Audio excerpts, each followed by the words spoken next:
Bismillahirrahmanirrahim. Assalamualaikum warahmatullahi wabarakatuh. Alhamdulillahirrahmanirrahim. Wassalatu wassalamu ala sayyidina Muhammad wa ala alihi wa sahbihi ajma'in. Rabbi zidni ilma, Allahumma anfa'ni bima 'allamtani wa 'allimni ma yanfa'uni warzuqni ilman yanfa'uni. Dipancarkan dari Jalan Masjid Silaturahim nomor 36 Kalimanggis, Cibubur, Bekasi, Radio Silaturahim dan juga Rasil TV untuk Islam yang satu. Ikhwan akhwat yang dirahmati Allah Subhanahu wa taala, senang sekali saya Angga Aminuddin dapat kembali menyapa Anda dimanapun berada. Saat ini Anda sedang mendengarkan acara Buka Mata Buka Telinga di Radio Silaturahim, dan narasumber kita kali ini adalah narasumber Bapak Dr. Muhammad Lutfi Zuhdi. Beliau Direktur Sekolah Kajian Strategik dan Global Universitas Indonesia. Setelah sudah berapa bulan ya beliau tidak lagi menyapa ikhwan dan akhwat, saat ini alhamdulillah kami sudah bersama beliau dan kami sekarang berada di gedung studi Jepang. Studi Jepang ya, studi Jepang Universitas Indonesia. Kami berada di ruangan perpustakaannya. Baik, kita sapa narasumber kita. Iya.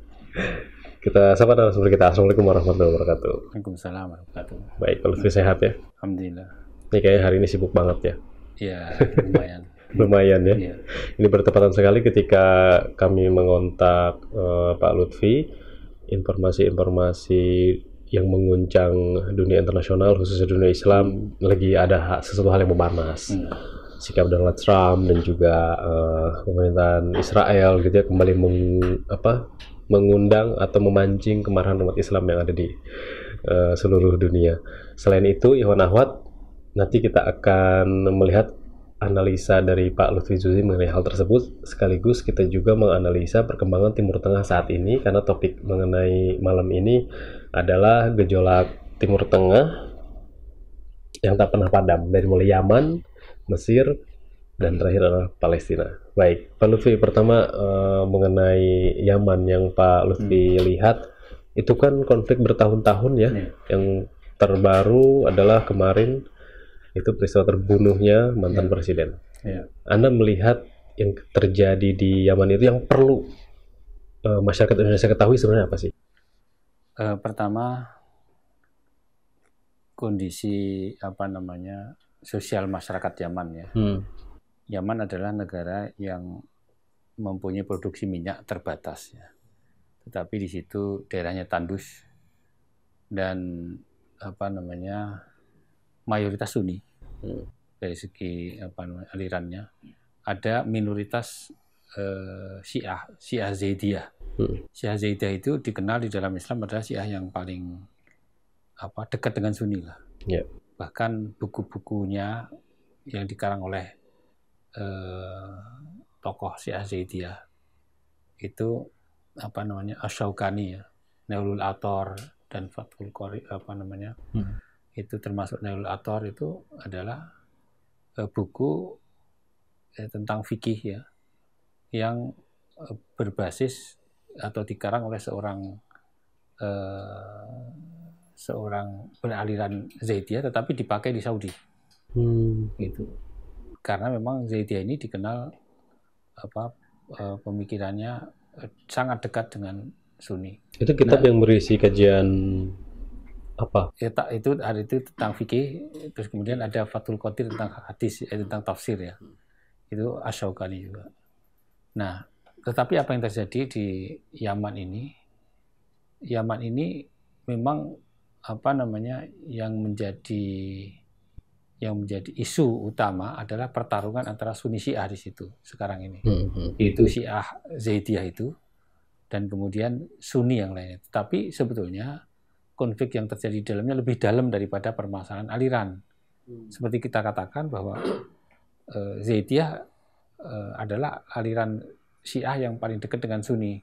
Artinya dia dekat itu apa? Yaitu sebuah aliran Syiah yang bisa menerima kepemimpinan Sunni.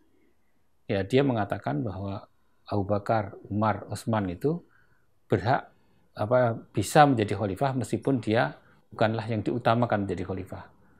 Nah, sedangkan kalau aliran yang lain, Isna Asyariyah yang terbesar di dunia sekarang ini, termasuk di Iran, itu tidak mengakui kekhalifahan Abu Bakar, Utsman dan Ali. Utsman ya. Nah, oleh karena itu kedekatan Syiah Zaidiyah dengan Sunni ini sudah berjalan lama. Tetapi kenapa tiba-tiba terjadi letupan, bahkan pertempuran yang hebat ya di Yaman antara kelompok Sunni dan Syiah. Nah, tentu ini ada faktor lain, bukan hanya faktor perbedaan mazhab. Yeah. Faktor lain adalah pada masa lalu ya, 15 tahun yang lalu bahkan lebih, itu posisi Syiah Zaidiyah ini memang agak terpencil dia dari kehidupan sosial politik yang ada di sana.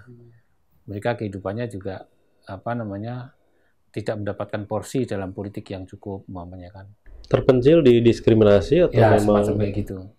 Nah, terus kemudian juga di situ penyelesaiannya tidak melalui penyelesaian sosial, tapi melalui ideologi. Jadi di tengah-tengah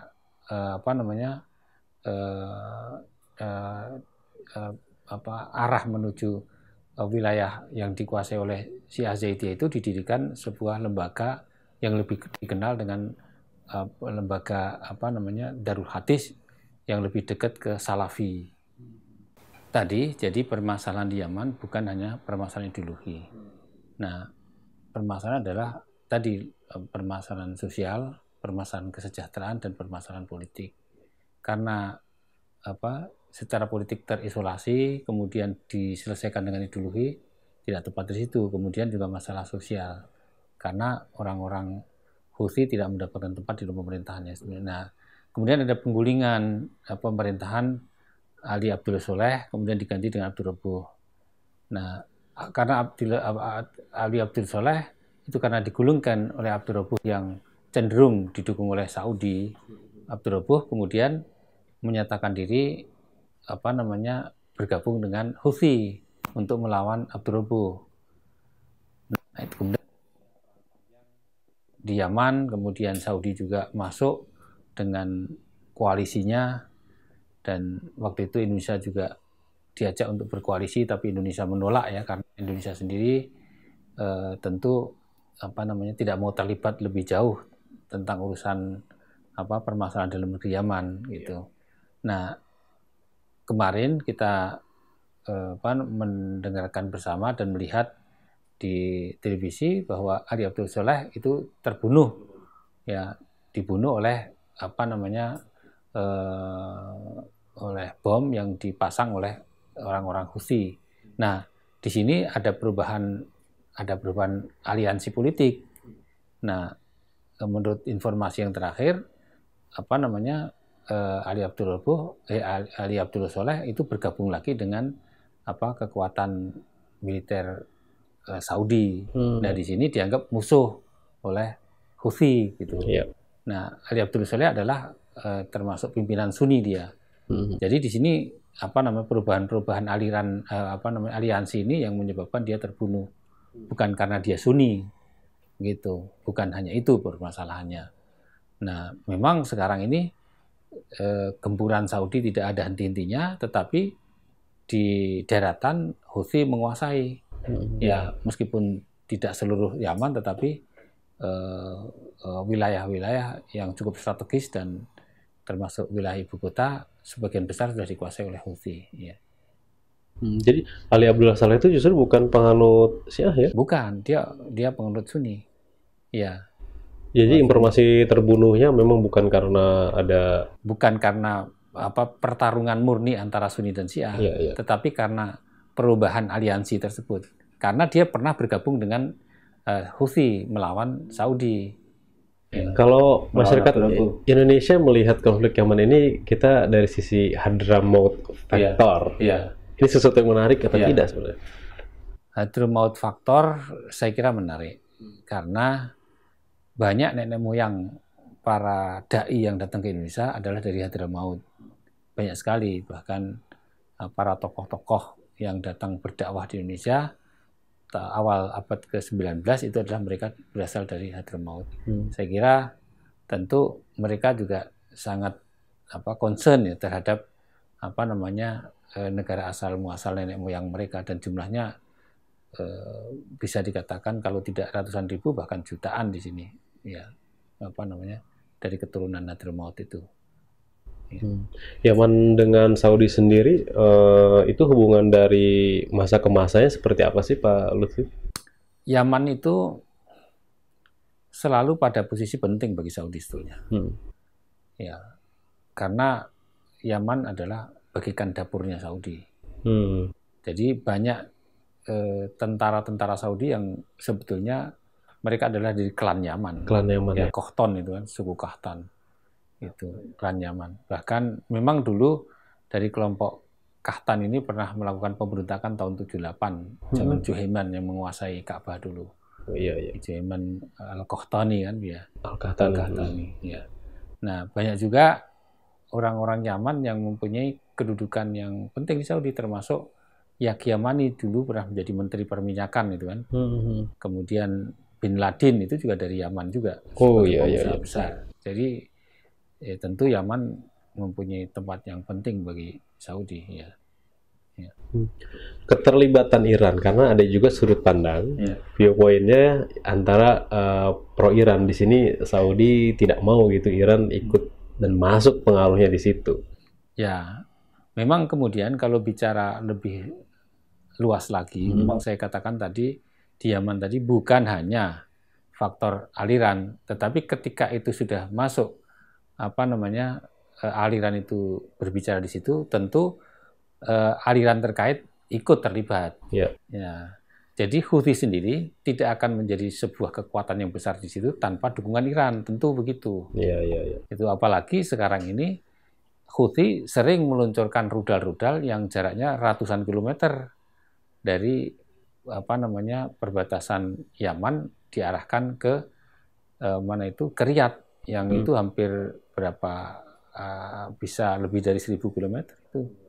Nah, tentu itu Houthi tidak akan mempunyai kemampuan teknologi untuk membuat rudal yang begitu jarak jauh ya.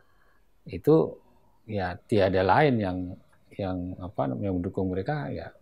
Di sini para pengamat melihatnya ya Iran, walaupun sulit membuktikan ya. Ya, hal itu. Kenapa respon masyarakat Muslim Indonesia berbeda ketika konflik itu terjadi di Suriah, yang mana ada isu Sunni Syiah juga yang diangkat. Tapi ketika di Yaman, kok responnya tidak sekeras konflik yang terjadi di Suriah? Nah, karena ketika di Yaman ini, itu tadi,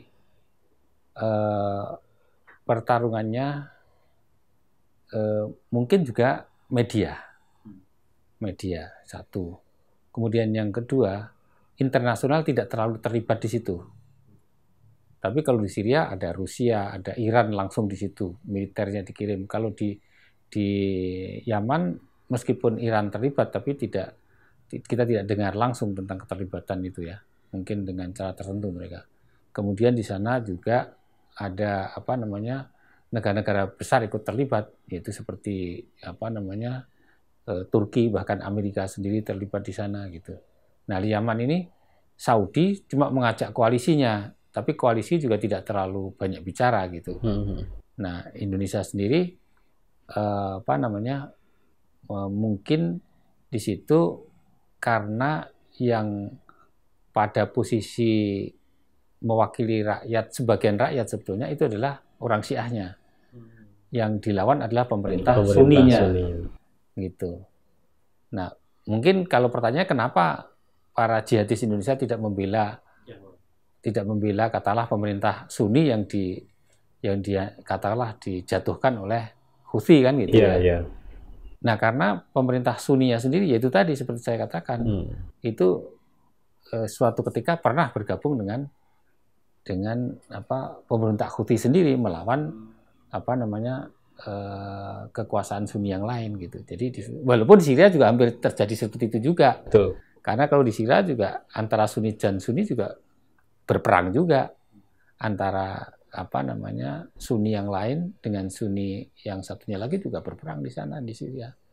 Nah, ini memang mungkin perlu penelitian lebih lanjut ya. Tapi seperti saya katakan tadi, awalnya adalah itu pertarungan lebih sosiologis ya, dan permasalahan-permasalahan sosial kalau di Yaman. Gitu. Ya. Al Jazeera awal November 2017 merilis satu berita yang mereka menginformasikan sudah lebih dari 100.000 korban warga sipil gitu, dari konflik yang terjadi di Yaman setelah beberapa tahun. Peran dari PBB sendiri ataupun OKI ataupun negara-negara Islam sekarang ada nggak sih mereka langkah-langkah strategik? Nah, karena apa ya? Saudi itu kan OKI itu sebenarnya implementasi daripada kekuasaan Saudi. Jadi OKI sendiri itu sebetulnya dikuasai oleh Saudi. Nah, kalau Saudi tidak bergerak di situ, tentu tidak ada sebuah gerakan yang namanya OKI itu. Gitu. Nah, oleh karena itu sampai sekarang ini kita tidak dengar usaha OKI untuk melerai katakanlah permasalahan. Yang ada adalah koalisi yang didirikan oleh Saudi mengajak dengan beberapa negara OKI untuk melakukan penyerangan terhadap Yaman, khususnya terhadap orang-orang Houthi tersebut. Gitu. Nah, ini kalau kita lihat cukup banyak itu, 11 negara lebih itu kan. Itu adalah anggota-anggota OKI kemarin. Nah, tentu di satu sisi OKI sendiri tidak bergerak untuk melerai yang ada di sana karena mereka terlibat di dalamnya. Ya. Baik Pak Lutfi, Ikhwan Akhwat, dari Yaman kita beralih ke Mesir ya, yang dalam bulan kemarin juga sempat digembarkan dengan berita meledaknya bom di sebuah masjid yang korbannya lebih dari 200 orang. Dan yang terbaru adalah beberapa pekan yang lalu, ini kaitannya dengan mahasiswa Indonesia yang ditangkap oleh militer Mesir. Ada 5 orang, namun sudah dibebaskan, tapi tinggal 1 orang lagi masih ada, dan alasannya hanya karena mahasiswa itu membawa atribut ataupun DP di handphonenya dengan gambar Yusuf Qaradawi gitu ya. Sebenarnya terjadi di Mesir ini, apakah masih ada kegamangan dan ketakutan antara gerakan-gerakan yang pernah menguasai Mesir, Ikhwanul Muslimin, atau juga dengan kekuatan-kekuatan gerakan-gerakan dari luar, dari pemerintahan Mesir ini? Ya, tentang ledakan yang di Sinai ya, di masjid itu adalah memang daerah Sinai adalah daerah yang begitu cukup luas, tidak mudah untuk dikuasai oleh keamanan Mesir, sehingga kelompok-kelompok radikal di situ banyak, dan ini bukan pertama kalinya. Mesir sudah berkali-kali diserang, tapi waktu yang lalu yang diserang adalah militer, polisi. Nah, kalau ini kan sipil ya, sipil dan masjid ya diledakkan. Nah, setelah kita teliti, itu yang diledakkan adalah masjid yang imamnya seorang yang sangat moderat, bahkan sering mengecam gerakan-gerakan yang radikal termasuk ISIS itu. Nah, oleh karena itu sangat kuat indikasi bahwa bahkan ISIS juga menyatakan bahwa mereka adalah yang melakukan. Dikaitkan dengan itu pula, yaitu kira-kira mereka yang melakukan hal itu. Nah, ini di Sinai. Jadi Sinai itu memang sudah biasa seperti itu. Cuma ini memang korban yang paling banyak dalam beberapa tahun terakhir ini. Dan ini kalau menurut perhitungan saya itu adalah bukan yang terakhir, karena itu tadi bahwa keamanan Mesir tidak bisa menguasai seluruh wilayah Sinai yang begitu luas, dan perangkat untuk melakukan keamanan tidak cukup di wilayah itu. Nah, adapun situasi Mesir secara keseluruhan, tentu kekuasaan As-Sisi sebagai pengambil alih kekuasaan yang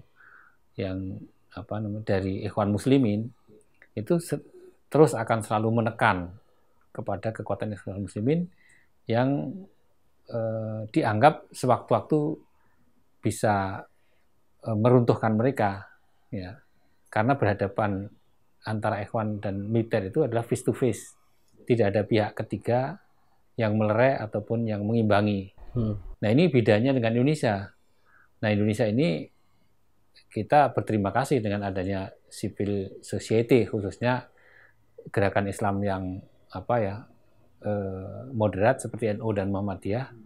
Nah ini sehingga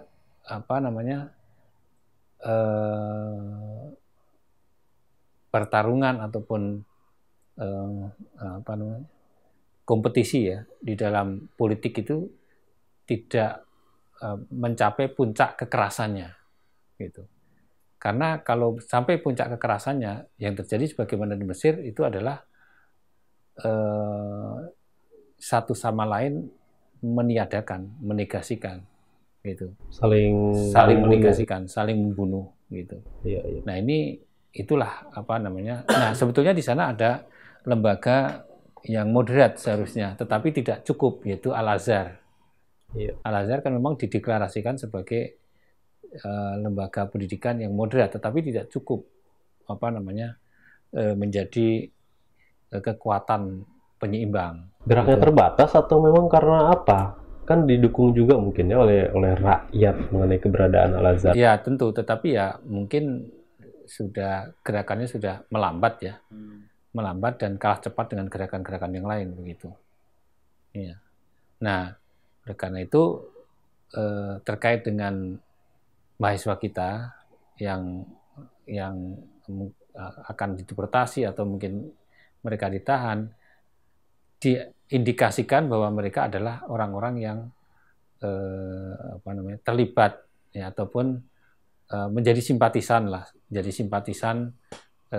Ikhwan Muslimin tersebut. Ya, baik itu ada fotonya di dalam HP itu ada gambarnya Susi Kordowi atau tokoh-tokoh Ikhwan Muslimin yang lain. Tetapi yang kan tidak semua mahasiswa kita yang jumlahnya cukup banyak 5.000 itu mereka mempunyai kecenderungan seperti itu.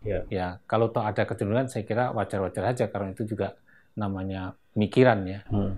Dan saya kira jumlahnya juga tidak besar itu. Ya. Apakah bisa disinyalir ketika peristiwa ledakan di Sinai di masjid itu, ya ISIS memang menargetkan Mesir? Ya, kalau ISIS itu kan dia akan melakukan penghancuran kepada musuhnya yang dianggap tidak seide dengannya, gitu. Nah, karena wilayah-wilayah utama ISIS telah dihancurkan, khususnya di Irak dan di Syria, kemungkinan mereka bahkan ada perintah ya untuk melakukan perlawanan dimanapun mereka berada. Nah, jadi saya kira bukan hanya ISIS ya, bukan hanya di Mesir saya kira. Nah, sebagaimana terjadi di Eropa dan terjadi di Jakarta itu waktu itu juga mengatasnamakan ISIS juga gitu kan, gitu. Jadi ini bagian saja, bukan hanya Mesir. Nah ini kita khawatir juga dengan perkembangan terbaru ini ya, dengan Israel memindahkan ibu kota dari Tel Aviv ke Yerusalem itu, dan Trump juga menyetujui itu memicu kekerasan-kekerasan baru. Ya, dan tentu mungkin di samping ISIS ya, yang kekuatan lama yang mirip ISIS yang melakukan perlawanan terhadap mereka adalah Al-Qaeda. Nah, apakah di Indonesia ini Al-Qaeda sudah tidur ya, sedang tidur atau memang sudah tidak ada? Kalau sedang tidur nanti bangun lagi. Gitu. Ini yang mungkin harus diwaspadai. Lalu Prof, bagaimana ketika ada yang mengatakan bahwa ya ISIS itu kolaborasi Mossad, CIA, Israel, Amerika, yang gerakannya pasti akan terus-menerus gitu ya, satu tempat jatuh dia mencari tempat-tempat yang lain. Ya. Indonesia mungkin bisa. Ya maka dari itu namanya ilmu kolaborasi ini kan sulit dibuktikan ya. Ya banyak sekali mengatakan bahwa cikal bakal ISIS adalah orang-orang tahanan Amerika yang di Guantanamo yang kemudian dilepas kembali di situ dan sebagainya lah. Tetapi Kalau saya melihat sih, sasarannya itu bukan cuma sekedar membuat gaduh, tetapi menghancurkan peradaban. Peradaban yang sudah hancur di wilayah Timur Tengah itu lebih dalam lagi gitu. Gitu. Jadi karena di sini saya kira Huntington tidak salah-salah banget, bahkan ada benarnya gitu, bahwa apa namanya, class of civilization, ya, bahwa peradaban Barat ini sebenarnya kan sudah di ujung tanduk juga, paling enggak sudah mulai lengser. Nah, salah satu wilayah bukan negara yang berpotensi untuk bangkit peradabannya di Timur Tengah. Nah, mereka punya kekayaan alam, punya kekayaan SDM. Pemenang hadiah Nobel fisika kimia termasuk sastra dari Mesir ada. Yeah. Nah, artinya reputasi keilmuan mereka di tingkat dunia muncul gitu loh. Dan dulu di Irak juga banyak orang pinter, teknologi juga maju kan gitu. Tapi dengan kejadian yang 10 tahun, 15 tahun terakhir ini, mereka ya mundur, mungkin bisa 50, bisa lebih tahun, 50 tahun bisa lebih. Karena kondisi negaranya dibuat kacau ya. Ya, dan kemudian dengan adanya ISIS lebih mendalam lagi. Bahkan sisa-sisa peradaban zaman duluan dihancurkan oleh ISIS. Gitu. Nah, apakah itu diciptakan atau itu dari dalam, sama-sama menurut saya dua-duanya buruk.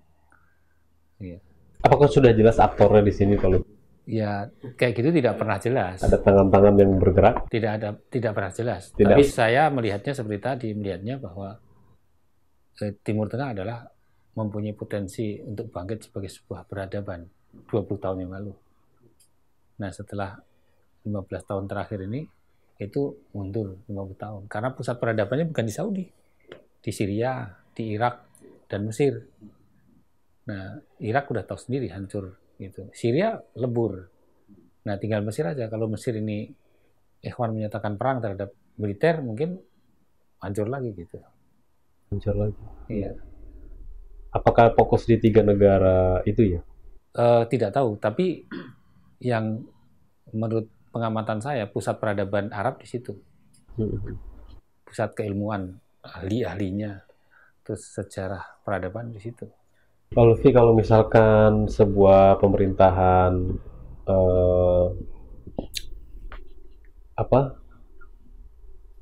neoliberal ya, atau pemerintahan memang pemerintahan penjajah gitu ya, dia melihat sebuah negeri untuk dihancurkan itu, pertama aja sasarannya apa sih sebetulnya?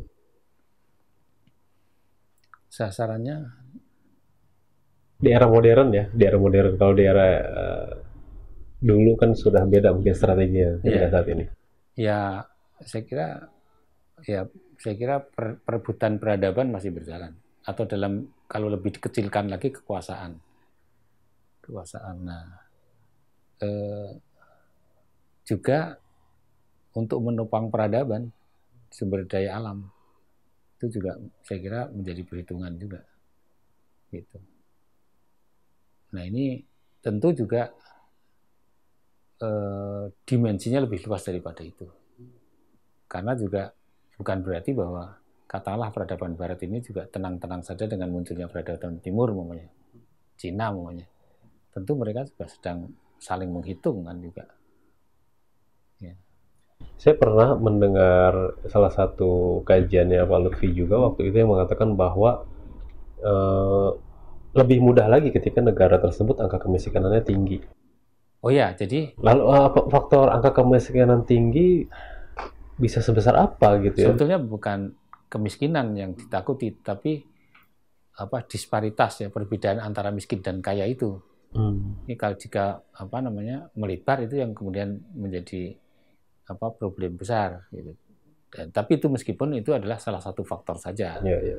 Faktor lain ada banyak, yaitu faktor mungkin tersampaikannya atau tidaknya opini masyarakatnya. Berarti di situ demokrasi berjalan atau tidak.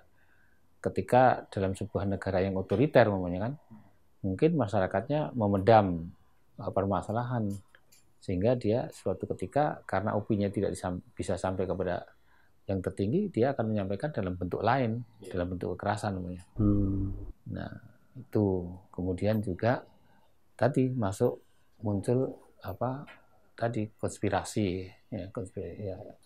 Kalau teori konspirasi ini tidak mudah untuk dibuktikan, tapi bisa dirasakan gitu ya. Dan teori konspirasi banyak yang mengatakan ya sudah memperlihatkan buktinya. Iya. Nah, tapi ya itulah tentu tidak satu dimensi saja. Tidak satu dimensi saja. Tadi mengenai kebebasan beropini bagi masyarakatnya, ya kita tahu Timur Tengah begitu ketat gitu ya. Tidak semua. Ya, itu salah satu faktor yang membuat rapuhnya sistem pemerintahan yang ada di Timur Tengah. Sehingga kenapa di Syria itu juga begitu hancur, kemudian juga di Libya, kemudian di Tunis ya. Cuma Tunis kemudian bisa diredam ketika terjadi sebuah demokrasi yang cukup berjalan sampai sekarang ini. Kemudian kalau Syria begitu. Kan wilayah itu adalah wilayah tadinya dipimpin oleh orang-orang yang otoriter dengan tangan besi. Nah, rakyat kemudian menggeliat kan gitu. Nah, menggeliat. Nah, ada tangan-tangan dari luar yang mengulurkan senjata kepada para demonstran menjadi pemberontak kan gitu. Nah, terjadilah perang saudara. Nah, ini kita lihat kan mayoritas Muslim ya Pak Lutfi. Apakah ini ada faktor ketika contoh di Saudi, di Mesir, atau di negara-negara Timur Tengah, mereka untuk mengeluarkan satu fatwa yang bertanggung jawab hanya satu lembaga, itu lembaga pemerintahan, yang lain tidak diakui gitu. Akhirnya terbatas dalam pendapat kaitannya juga dengan hal fikih. Kalau di Indonesia kan tidak, ada MUI-nya, bahkan ada ormas-ormas yang moderat yang bahkan juga bisa gitu ya menentukan fatwa gitu ya. Kenapa Timur Tengah bisa begitu gitu? Nah, itu faktor sejarah juga. Sejarah. Jadi heterogenitas Indonesia ini itu jangan dilihat sebagai sebuah kelemahan, justru itu kekayaan. Dan mungkin baru terasa bahwa kekayaan itu sekarang ini. Nah, ketika menjadi homogen seperti sebagian negara Timur Tengah itu, nah seakan-akan menjadi kekuasaan tunggal, dan rata-rata mereka yang negara bukan dengan sistem kerajaan pun itu pun mirip-mirip dengan kerajaan gitu kan. Gitu. Seperti Syria dulu kan Republik Arab Syria. Tentu di situ ada presidennya, ada parlemennya, ada yudikatif dan legislatifnya, tetapi pola kekuasaannya adalah kekuasaan yang otoriter, seakan-akan kayak kerajaan gitu. Nah, kita yang begitu beragam dengan kekuasaan yang bermacam-macam ini justru menjadi kekayaan, harus dirawat gitu.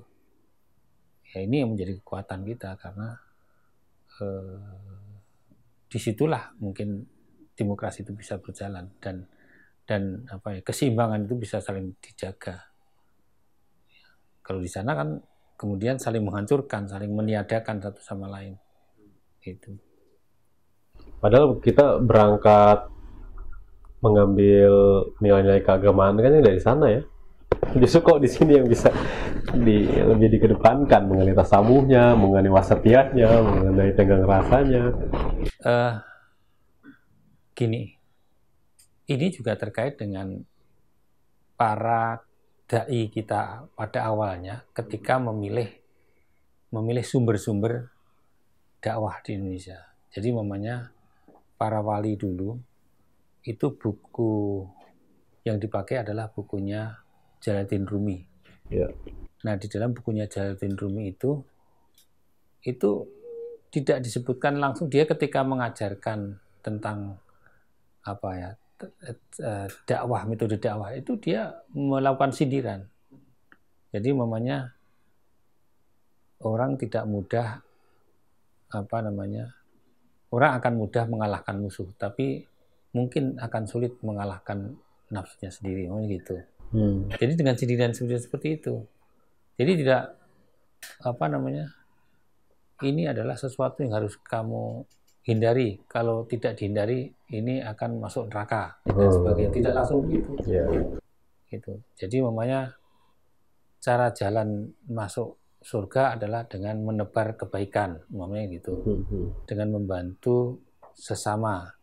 Artinya dengan bahasa-bahasa yang sifatnya tidak langsung ya, tidak langsung.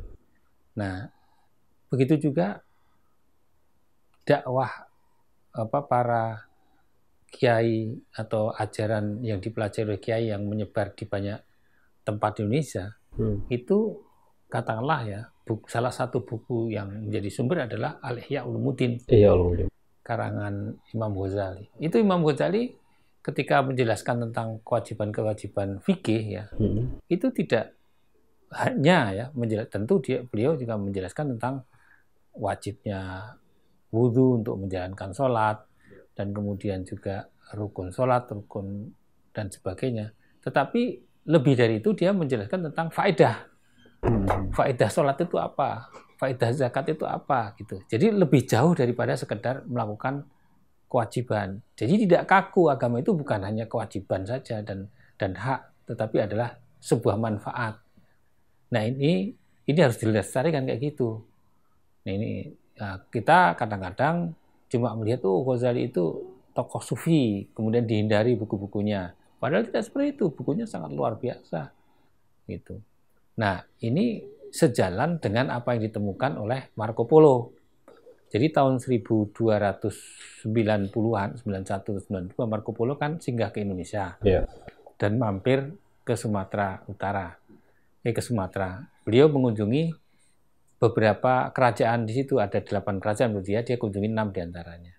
Dia katakan bahwa Islam itu orang-orang pantai. Dia tidak mengatakan bahwa salah satu kerajaan itu sudah berubah Islam, tapi dia mengatakan bahwa di pantai-pantai Sumatera itu ada orang-orang yang sudah berubah agamanya menjadi agama Muhammad. Nah, kalau kita tengok begitu, itu ya di situ orang berubah agama tanpa ada suatu peperangan, gitu.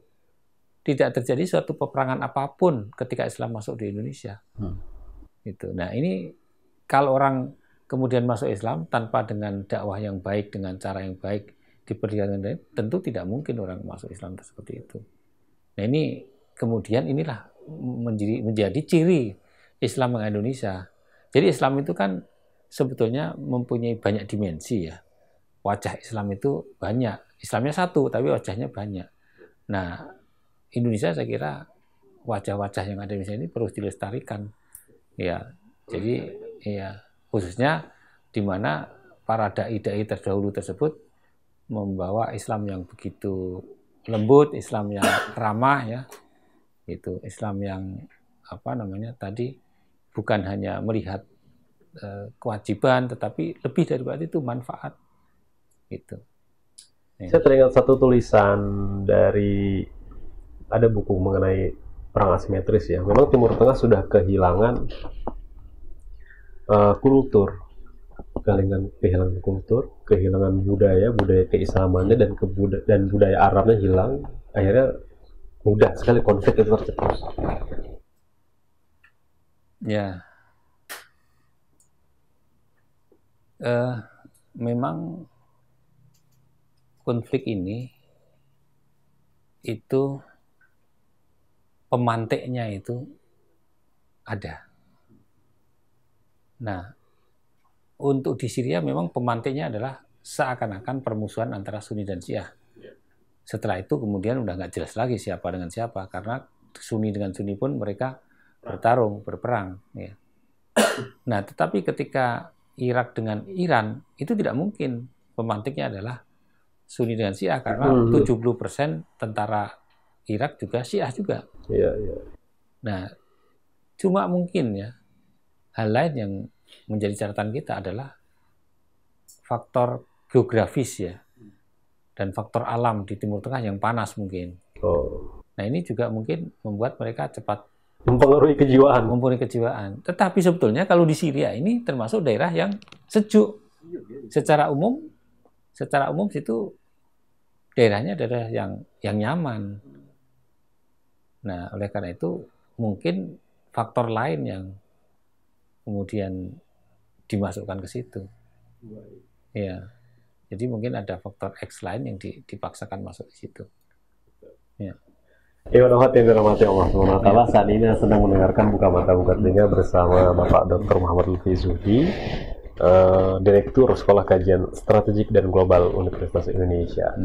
Topik kita adalah mengenai gejolak Timur Tengah yang tak pernah padam dari Yaman, Mesir hingga ke Palestina. Di sesi kedua kita akan membahas mengenai Palestina yang beberapa hari ini juga sempat panas lagi, atau isunya sempat naik lagi gitu ya, ketika Donald Trump secara sepihak, maksudnya sepihak tuh menurut dia, menurut Amerika gitu ya, menginformasikan akan memindahkan ibu kota Israel dari Tel Aviv ke Yerusalem. Pertanyaannya adalah apakah memang itu menjadi maharnya Donald Trump ketika dia terpilih menjadi presiden, atau janjinya dia gitu ya yang akan dipenuhi kepada Israel. Nah, akan kita bahas di sesi kedua. Tetaplah bersama.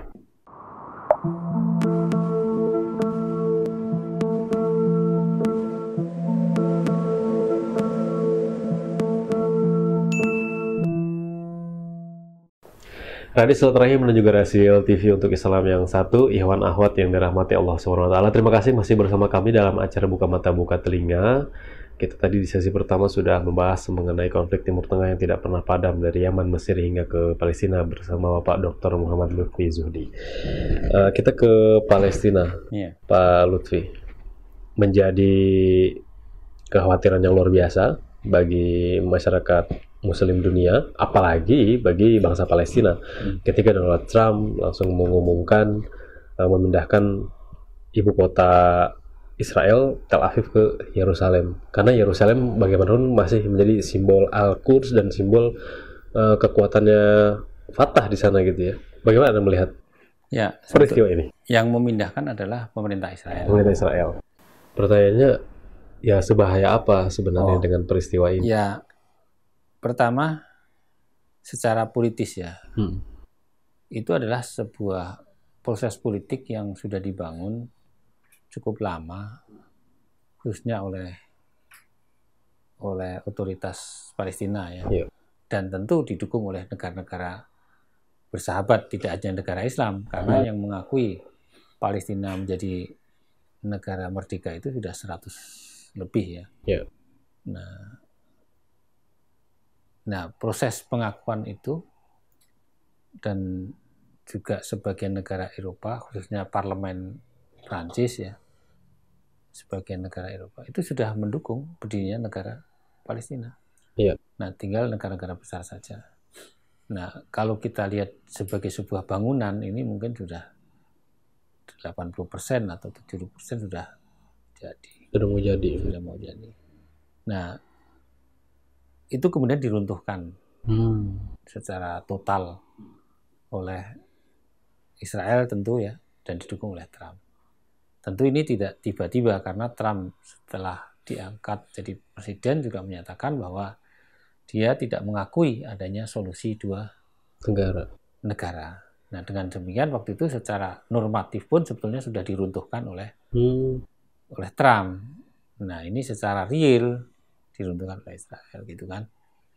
Nah, ini bahayanya dari politik, berarti Palestina tentu akan dalam jumlahnya yang cukup besar ya, orang Palestina ya, ada mungkin yang di situ ada sekitar 4 juta di situ, akan merasa putus asa dengan upaya yang mereka usahakan untuk menjadi negara merdeka tersebut. Nah, kalau orang putus asa, ya khawatirnya mereka akan mencari jalan kekerasan. Nah, jalan kekerasan itu mungkin ya mereka pertama akan melakukan demonstrasi atau intifado, demonstrasi dengan kekerasan, dengan melempar batu dan sebagainya. Yang lebih besar lagi, mungkin mereka akan mencari pasokan senjata dari luar. Mungkin tidak menjadi eskalasi yang begitu besar. Nah, seperti saya katakan, Israel sudah menghitung kenapa melakukan meruntuhkan fondasi yang sudah dibangun oleh otoritas Palestina dan didukung oleh banyak negara tersebut dalam kondisi negara-negara Arab dalam kondisi lemah, bahkan tidak berdaya sama sekali. Nah, tidak berdaya sama sekali. Nah, tentu semua orang tahu bahwa Syria juga sudah hancur, Irak juga sudah hancur, kemudian Mesir sibuk dengan urusannya sendiri, dan tentu dia juga terikat dengan perjanjian Camp David dan sebagainya. Iya. Nah, dengan demikian, kalau melihat kondisi seperti ini, tidak ada sebuah perlawanan besar terhadap yang dilakukan oleh Israel ini. Paling akan terjadi sebuah eskalasi pertemuan-pertemuan Liga Arab yang sekarang sedang digalang oleh Yordania. Ya. Tetapi saya khawatir tidak akan membuahkan sebuah keputusan besar dan berdampak kepada Nah, tetapi yang kemungkinan besar terjadi adalah menambah eskalasi adanya gerakan-gerakan terorisme tadi. Apakah terjadi di perbatasan-perbatasan Israel atau di negara-negara lain ya yang menyerang kepentingan-kepentingan Israel atau kepentingan Amerika. Nah, seperti saya katakan pada awal wawancara tadi, ketika gerakan radikal yang melakukan perlawanan terhadap Amerika ataupun terorisme yang melawan Amerika itu kemudian menjalar kemana-mana, itu rasa kekesalan mereka terhadap Amerika yang menyerang Irak. Nah, apakah ini juga akan muncul sebagai sebuah perlawanan karena Amerika mendukung Israel yang menjadikan Yerusalem yang di situ menjadi kota suci Islam ya. Yang ketiga, dijadikan ibu kota Israel. Apakah itu akan memicu perlawanan terbuka lagi di negara-negara lain terhadap Amerika? Ini yang kemungkinan atau kita khawatirkan terjadi. Kalau langkah-langkah diplomasi supaya bisa menganulir keputusan itu ada nggak kira-kira atau? Ya, sekarang sebetulnya negara-negara besar selain Amerika kan tidak setuju ya. Mungkin mereka akan mengeluarkan sejauh mana ya, paling tertinggi adalah resolusi ya. Resolusi Dewan Keamanan PBB atau mungkin sidang umum yang menyatakan agar Israel tidak melakukan gitu. Tetapi apakah Amerika akan membiarkan atau Amerika akan memveto gitu ya. Gitu. Kemungkinan besar ya karena sudah mendukung ini ya kemungkinan akan memveto. Betul ya. Iya. Peluang terjadinya gerakan intifado justru di Palestina sendiri bisa saja terjadi, sekarang pun sudah terjadi. Tapi intifado kan itu suatu gerakan yang sebuah gerakan yang tidak akan mengubah kekuatan Israel ya. Itu sekedar demonstrasi saja kan dengan melempar batu. Tapi Hamas mungkin siap juga untuk berperang kembali atau rakyat Palestina sebagian. Kan sudah terukur kekuatan Hamas juga. Mereka paling mempunyai semacam kayak roket-roket kecil yang paling kalau ditembakkan itu sampai ke pinggiran kota-kota pendudukan Israel. Ya. Mengubah konflik Arab dengan kejadian ini, karena pasti lebih banyak lagi sekarang titik-titik yang menyalanya lebih besar gitu ya. Setelah Yaman, titik menyalanya Palestina nyala lagi lebih besar. Konflik dalam negeri Arab ini kelihatannya masih belum padam dengan adanya konflik di Palestina. Karena perseteruan yang ada di dalam itu, khususnya Syria, terlalu dalam ya. Terlalu jauh sehingga tidak akan membuat permasalahan Palestina itu mereka kemudian menyatu ya. Gitu. Kalau di Mesir saya kira juga belum, karena itu lebih orientasinya permasalahan di dalam negeri. Gitu. Kalau untuk Turki sendiri sebenarnya menjaga diri seperti apa nih melihat beberapa negara yang memang langsung berhubungan dengan Turki? Ya, Turki sendiri sebetulnya negara yang sangat bersinggungan dengan banyak hal di situ. Termasuk di Syria dia terlibat langsung, malah pernah ikut tempur juga di pinggiran-pinggiran perbatasan dengan Syria. Tapi dia juga mencoba untuk tidak terlalu jauh masuk juga, karena kalau sudah terlalu jauh masuk nanti keluarnya susah. Gitu. Nah, dengan Israel meskipun Turki itu lantang ya menurut saya masih batas pada tingkat diplomasi saja gitu. Nah, iya, makanya saya mau tanya, gitu.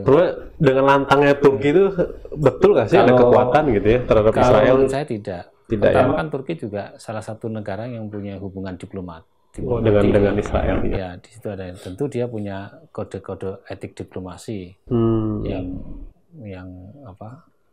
Yang ya mungkin ya kalau mau nih Turki usir aja itu pertama kali Kedubesnya ya. kedubesnya itu atau tutup kedutaan apa namanya Israel di Turki umpamanya gitu. Tapi itu kan juga nggak tahu kalau ke depan, tapi nyatanya sampai detik ini dari masa-masa lalu yang ketika kejadian kekerasan di Israel juga tidak dilakukan gitu. Jadi Turki tidak terlibat langsung dengan kecuali masalah Marmara dulu. Betul. Ketika mengirim diplomasi relawan itu ya terlibat ya di situ. Tapi itu saya melihat 50-50 lah. Betul. Di satu sisi adalah diplomasi Turki agar apa namanya ya terlihat membantu Palestina ya secara terbuka, tapi juga itu bagian daripada permainan politik juga. Tetapi kalau perang kita nggak lihat. Gitu.